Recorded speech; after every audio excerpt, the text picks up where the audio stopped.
asalaamaaleykum wa rahmatullahi taala wa barakaatuhu ci ndigalul cheikh Mouhamadul Muntaqa yàlla na fi yàgg lool te wér ba àggale ay naalam ci lislaam ci ndigalul sëriñ Xamsatu Mbàkke moom sëriñ Chouaïbou njiitul ahlu xasida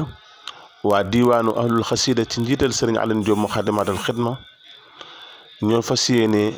jëfe ndigalul sëriñ bi ginnaaw boo xamante ne cheikh Mouhamadul Muntaqa ñaanal nañ ko lool mu yàgg fi ci wér. ñu fas yéene woo ahlu xasida yépp ci biir réew mi ak bitim réew fu waay mën a nekk ci àdduna bi tey durus xasida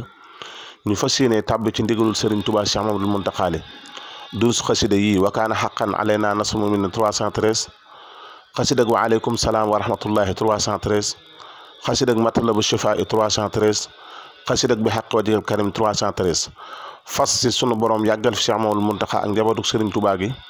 waaye jële fi mbas mi ci àdduna bi yëpp képp koo xam ne nag lim yooyu jàng nga ko mën ngaa woote ci numéro yooyu nga xam ne ñooy affiché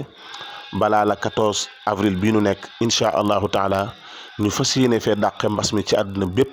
ci barke maa balaa yi wa maa amraadi yi wa bi rida tangaaduli agradi wasalaamu aleykum wa rahmatullahi taala wa barakaatuhu